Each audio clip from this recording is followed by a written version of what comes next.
馬橋教会にいる時にですね、休みの日だったと思うんですが、夕方頃、20ぐらいの女の子と24、5歳の男の人がね、来たんですよね。それでですね、言うんですよね。この男の人にサタンが来ると。助けてほしい。こう言うんですね。で、その時にですね、私が応対したんですが、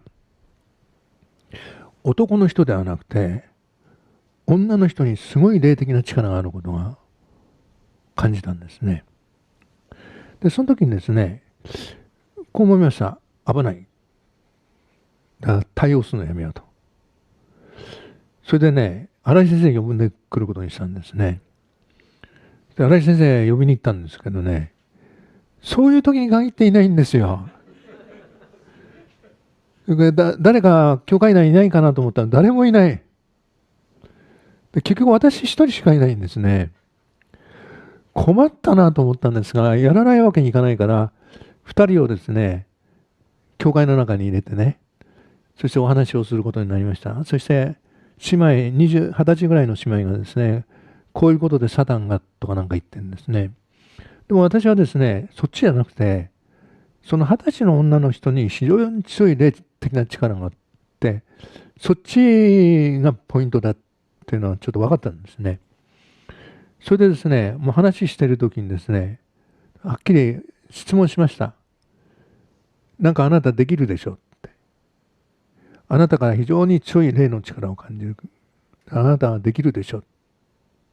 不思議なことは。こう言ってましたね。言いました。そしたらね、言ってきたんですね。できますって。見ただけで、灰皿の中にある、タバコを上に持ち上げることができますと。言ったできたんですね。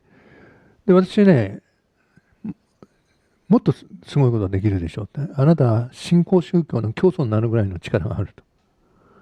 もうこっちもおだててね、怖いもんだから言ってたんですね。しかしね、まあ、これはいけないと。それはもうちゃんと福音のことを言わないといけないと。こういうふうに思ったのですね、言ったんですね。で、いつからそうなりましたって聞いたんですね。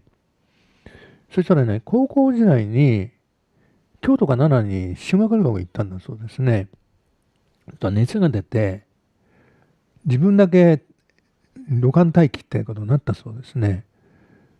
でもね、行きたかったのね、無理やり来たんですって。そしたらですね、あるお寺に来た時に、もうダメだって感じになったんですって。そこに観音様がいた。そしてね、祈ったんですって。薬箱持ってたから。治してくださいって。20分で治ったって。それ以降、その観音様が自分の守護霊になったってこう言ったんですね。だからその例ですよね。だから私、思い切って言ったんですね。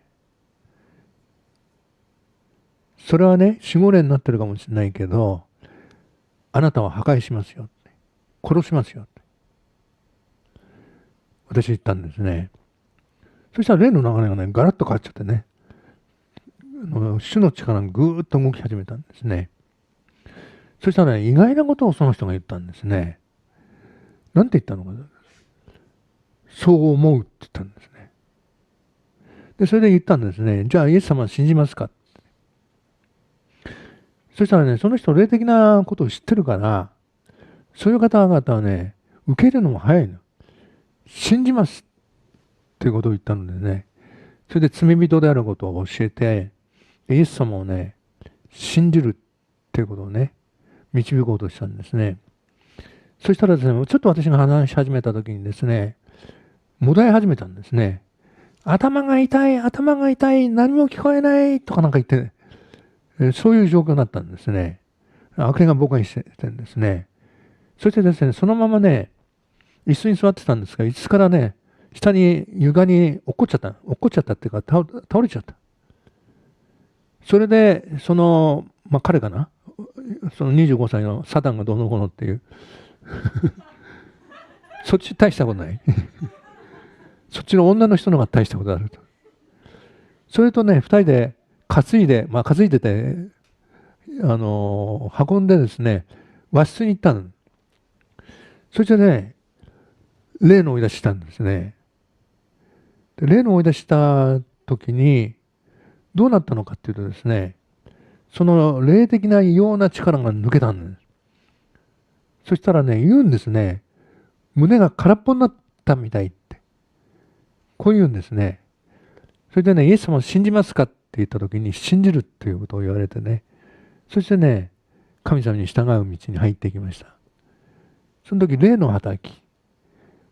神様はですね、聖霊もいらっしゃる。もちろん聖霊様は中心ですけどね、三位一体の聖霊様は。サタンもいるということを言っております。で、そういうような状況で、いろいろな、害を受けてたりね、攻撃を受けてたりすることがありますが、主の力はそれに勝っていると。それとともにですね、またそれらに対するですね、神様の手は豊かに働いているっていうことをね、覚えておいていただきたいと。こういうふうに思います。